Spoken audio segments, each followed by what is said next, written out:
नमस्कार, मैं नियाज खान और आप देख रहे हैं न्यूज एक्सप्रेस। मैं बीजेपी मुक्त राम चाहता हूं। शिवसेना यूबीटी प्रमुख उद्धव ठाकरे के इस बयान ने महाराष्ट्र में राजनीति को गरमा दिया है।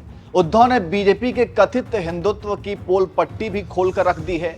उन्होंने कई उदाहरण देते हुए ये साबित करने की कोशिश की है कि बीजेपी हिंदुत्व के नाम पर देश के हिंदुओं को कैसे ठग रही है और अपना राजनीतिक रोटी सेक रही है। इस वीडियो में हम आपको उद्धव के इसी बयान के बारे में बताएंगे कि आखिर उन्होंने ऐसा क्या खुलासा कर दिया है कि महाराष्ट्र में बीजेपी बैकफुट पर नजर आ रही है।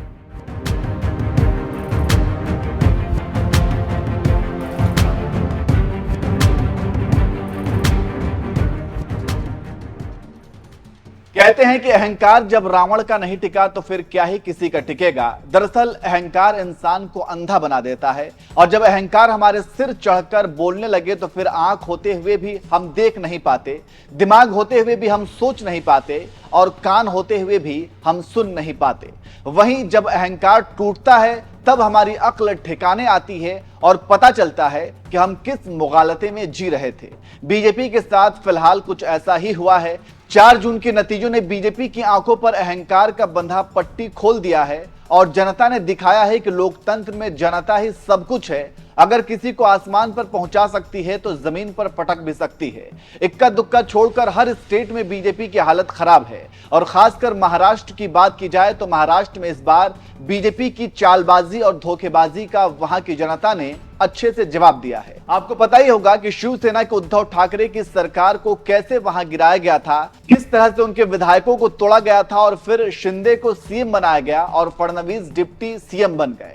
बीजेपी और शिंदे गुट की इसी धोखेबाजी से महाराष्ट्र की जनता काफी गुस्से में थी और फिर समय आया बीजेपी को सबक सिखाने का और वो समय था लोकसभा चुनाव 2024 का। 4 जून को जब महाराष्ट्र का नतीजा आया तो बीजेपी को बड़ा झटका लगा। 48 सीटों में एनडीए को सिर्फ 17 सीटों पर सिमट कर रहना पड़ा, जिसमें बीजेपी को 9 सीटें, शिंदे गुट को 7 सीटें और अजीत पवार की एनसीपी को 1 सीट मिली। वहीं दूसरी तरफ इंडिया गठबंधन ने 30 सीटों पर कब्जा कर लिया, जिसमें कांग्रेस ने 13 सीटें, शिवसेना उद्धव गुट ने 9 सीटें और शरद पवार की एनसीपी ने 8 सीटों पर जीत दर्ज की। और इस बड़े उलटफेर ने बीजेपी को बता दिया कि महाराष्ट्र की जनता उनसे कितना नाराज है। खैर, लोकसभा के नतीजों ने तो बीजेपी को झटका दे ही दिया।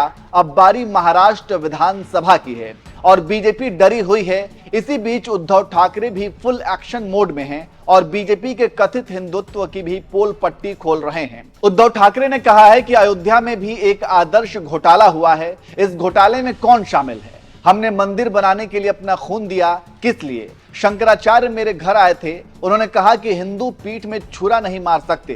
कौन कह रहा है कि केदारनाथ मंदिर से सोना गायब है? बाकी लोग जय श्री राम कहेंगे और वो सिर्फ केम छो कहेंगे। मैं बीजेपी मुक्त राम चाहता हूं। उद्धव ने आगे कहा, हमारे साथ मुसलमान, पारसी और ईसाई सभी हैं। मैंने पहले कहा था या तो आप रहेंगे या मैं पर्यावरण प्रेमी हूं। मैंने सुना है कि वे नवंबर में चुनाव करा सकते हैं। इसकी वजह यह है कि वे 4 महीने के लिए 1500 रुपए दे सकते हैं। क्या आप महाराष्ट्र को 1500 रुपए में बेचना चाहते हैं? यह एक योजना है, आपको पैसे लेने चाहिए और यह आपका ही पैसा है। दरअसल उद्धव ठाकरे लड़की बहन योजना लाभार्थियों को लेकर ये बात बताना चाहते थे। यह पैसा उनके हक का ही पैसा है, लेकिन मौजूदा शिंदे सरकार चुनाव में इसका राजनीतिक फायदा उठाना चाहती है। तो इस तरह से उद्धव ठाकरे लगातार महाराष्ट्र की शिंदे सरकार और बीजेपी पर हमला कर रहे हैं और उनके कथित हिंदुत्व का भी पर्दाफाश कर रहे हैं। वैसे उद्धव ठाकरे ने जो कहा है कि मैं बीजेपी मुक्त राम चाहता हूं, उस पर आप क्या कहेंगे? कमेंट करके जरूर बताएं।